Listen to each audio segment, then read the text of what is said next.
Welcome to the deep dive. Today we're really cutting straight through the density of pharmacology. We're zeroing in on a critical area, Chapter 40, antidiarrheal drugs and laxatives. And our mission really is pretty simple. We want to take this kind of dense chapter and turn it into knowledge you can use right away. You need a solid, structured understanding of how these drugs actually work. Right, not just memorizing names. Exactly. The mechanisms, the nursing considerations, knowing that stuff is what makes treatment safe and effective instead of, potentially harmful. And we should probably start just by acknowledging how big this issue is. I mean, these drugs manage two of the most common GI issues out there, but getting it wrong can be, well, pretty severe. That's absolutely right. Diarrhea, the abnormally frequent passage of loose stools, it's still the second leading cause of death globally in kids under 5. That's huge. And constipation, while maybe less traumatic, it's defined as infrequent, difficult passage of feces. It can really impact quality of life if it's not managed well. Understanding how to regulate the GI system, it's fundamental stuff. Totally foundational. Okay, let's unpack this then. Starting with the antidiarrheals. These are the drugs that slow things down. The chapter groups them into 3 main types: adsorbents, antimotility drugs, which includes anticholinergics, and opiates and probiotics. Okay, but before we even get into any of those specific classes, we have to lay down the single most important safety rule. This is a hard stop, a non-negotiable contraindication. Hey, what is it? If the diarrhea is caused by a bacterial or parasitic infection, antidiarrheal drugs are off limits, absolutely contraindicated. Whoa, okay. Why such a strong stance? I mean, if someone's miserable, why not give them some relief? Well, because slowing down the gut actually traps the organism inside. Think about it. You decrease peristalsis, you stop the body's natural way of flushing out the toxins or the bacteria. Ah, so you're basically keeping the bad stuff in longer? Exactly. You're prolonging the infection, delaying recovery, and that's especially dangerous for anyone who's immunocompromised. You have to rule out infection first. Okay, got it. So if we can't use them for infectious diarrhea, what are they for? Let's start with adsorbents, like bismuth, subsalicylate, Pepto-Bismol, right? That's the common one, yeah. And the mechanism is right there in the name, Yeah. adsorbent. It's really important to distinguish this from absorption. Absorption means taking something into the body. Like nutrients. Right. Absorption is different. It's about chemical binding to the surface. These drugs work by coating the walls of the GI tract. Like a protective layer. Sort of, yeah. Yeah. And then they literally bind or stick the toxins and irritants right onto their surface so they can be carried out with the stool. Okay. And bismuth subsalicylate is chemically related to aspirin. It's a salicylate. It means it comes with those two memorable side effects nurses really need to warn patients about. Yes, the temporary darkening of the tongue and the stool. It's alarming but harmless. But imagine if you saw your stool turn tarry black. You'd immediately think GI bleed. Oh, yes, straight to the ER. Exactly. So that patient teaching is crucial. Also, because they bind things so well, they can reduce the absorption of other drugs taken around the same time. Things like digoxin, some antihyperglycemics. And with warfarin, because they can bind vitamin K, there's an increased risk of bleeding. Okay, so that's adsorbents. Next up, the antimotility drugs, specifically the opiates like loperamide and diphenoxylate with atropine. If adsorbents just bind stuff up, these guys are actually slowing the whole system down, right? Precisely. Their main job is decreasing bowel motility, slowing everything down. This gives the intestinal contents much more time in contact with the walls. Which means more time for absorption. Exactly. More time to reabsorb water, electrolytes, nutrients.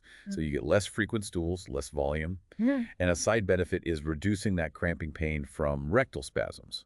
Now, loperamide, that's Imodium. It's over-the-counter, super common. It works on opiate receptors just in the gut wall.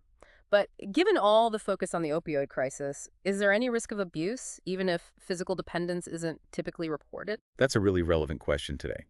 And while the book states physical dependence hasn't typically been reported at therapeutic doses, we do know people sometimes misuse it. They take extremely high doses trying to get systemic opioid effects, although it's not great at that. But the chapter emphasizes at normal doses, dependence is rare. Okay. And that's different from the prescription one, diphenoxylate. Right. Diphenoxylate is prescription only, and it's combined with a tiny bit of atropine. Ah, yeah, you mentioned that combination. That sounds like a clever way to prevent misuse. It really is. Diphenoxylate itself has a higher potential for misuse because it's structurally similar to meperidine, So they add just enough atropine that if someone tries to take a huge dose for a high. They get nasty side effects instead. Exactly. They get hit with unpleasant anticholinergic effects, really dry mouth, blurred vision, maybe a racing heart, tachycardia. Yeah. It acts as a pretty strong deterrent. Smart. Okay, and the last category for antidiarrheals, probiotics. The intestinal flora modifiers like lactobacillus. These are about restoring balance. Yes, exactly. Think of them especially for antibiotic-induced diarrhea. Antibiotics, they can be like a bomb. They kill the bad bacteria, but also the good, helpful bacteria in your gut. Right, they disrupt the normal flora. Precisely. So, Oh. so probiotics help replenish that normal flora. They also work by fermenting carbohydrates, producing lactic acid. This creates a more acidic environment in the gut, which makes it harder for harmful bacteria and fungi to grow. Okay, that makes sense. Restoring the natural defense. Pretty much. All right, here's where it gets really interesting. Let's switch from slamming the brakes to hitting the accelerator. We're moving on to constipation and the world of laxatives. Yeah, switching gears completely. And it's critical to remember, constipation isn't really a disease itself, it's a symptom. It could be caused by drugs. Opiates are notorious for this, anticholinergics too.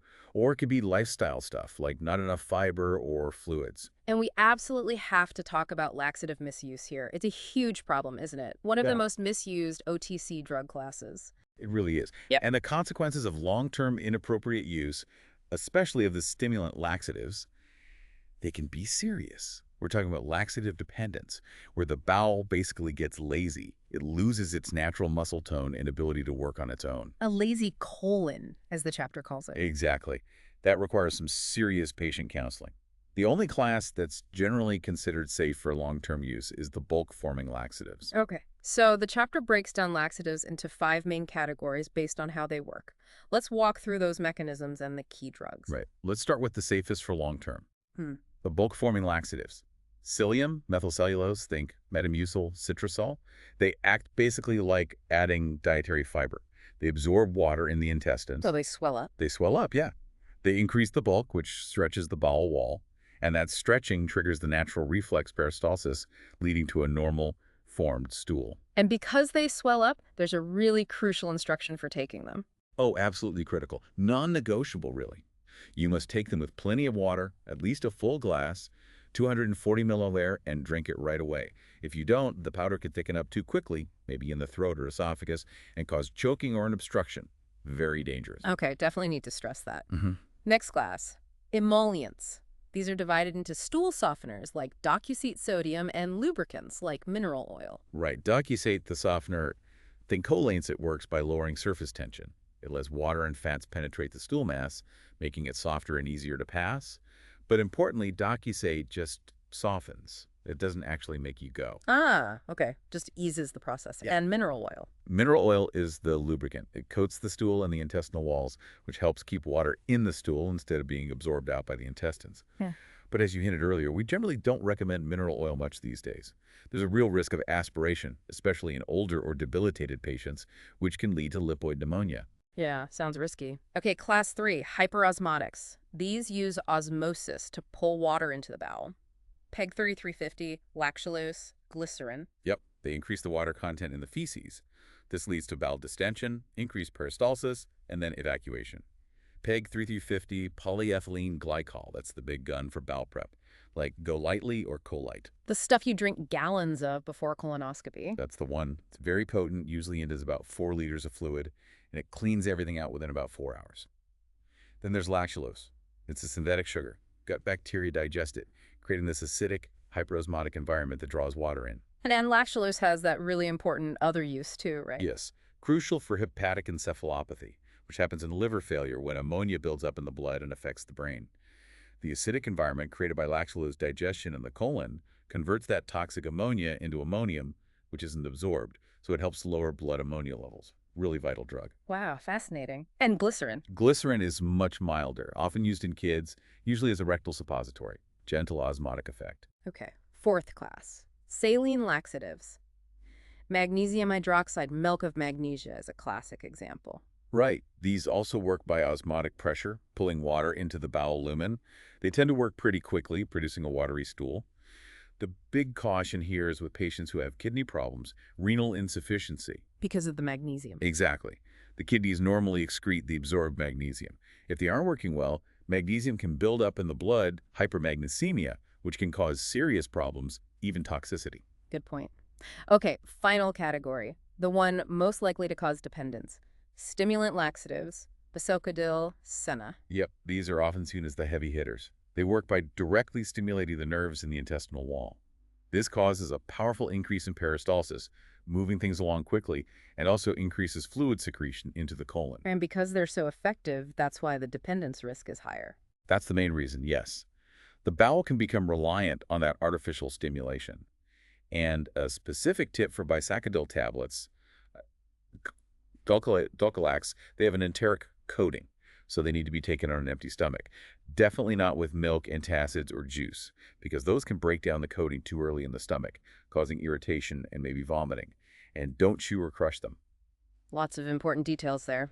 Okay, let's shift now to the nursing process, tying all this pharmacology into actual patient care. Assessment priorities, where do we start? Absolutely fundamental. Start with the abdominal assessment, and critically, you have to listen first, auscultation before percussion or palpation.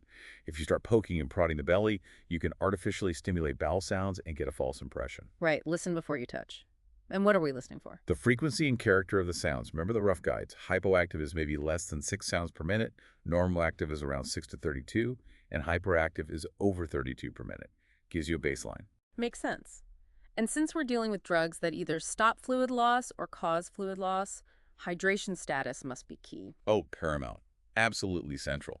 For both diarrhea and laxative use, especially those potent saline or hyperosmotic ones, you've got to closely monitor hydration, intake, output, skin turgor, mucous membranes, daily weights if needed, and watch those electrolytes. Older adults are especially vulnerable here. They can get depleted very quickly. We also need to remember those specific pediatric concerns, especially with bismuth subsalicylate. Yes, the Ray's syndrome risk. We have to be extremely cautious using it in kids or teens recovering from chickenpox or the flu. Ray's is rare, but devastating, causes brain and liver swelling. And another thing in adolescence, sadly, is assessing for eating disorders if there's suspicion of laxative misuse. It's a common pattern, unfortunately. Right, important vigilance needed there. Okay, moving to implementation. What are some key patient teaching points to help things go smoothly? Well, definitely circle back to bismuth. Warn them again about the harmless but potentially scary black tongue or tarry black stool, just so they're prepared. If you're giving Laxalose, tell them it can be mixed with juice or milk to make it taste better. And if it's given as a rectal enema for that ammonia-lowering effect, they need to try and hold it in for 30 to 60 minutes for it to work properly. Okay. And the overarching advice for anyone starting laxatives? Always counsel about avoiding that dependent cycle. It always comes back to lifestyle. Emphasize increasing fluids, aim for 2 to 3 liters a day, boost dietary fiber intake, get more physical activity. These drugs should ideally be a short-term solution, while lifestyle changes are the long-term fix for many people. That really brings us nicely to the end of this pretty rapid-fire deep dive. We've covered the 3 antidiarrheal types: adsorbents, coating, opiates slowing things down, probiotics restoring balance, and the 5 laxative types, really hitting home the need to match the drug to the cause and watch out for those major side effects like dependence or electrolyte issues. Yeah, and if we just pull back for a second, look at the bigger picture. The goal isn't just stopping diarrhea or relieving constipation for a day.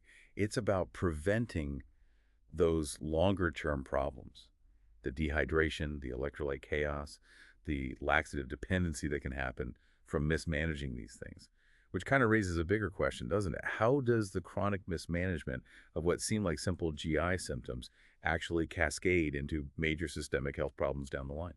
That's a really powerful thought. Thinking about those downstream consequences, definitely something for all of us to keep considering. Well, thank you for joining us on this deep dive into some essential pharmacology. Keep exploring, keep learning, and thank you for being a part of our little last-minute lecture family.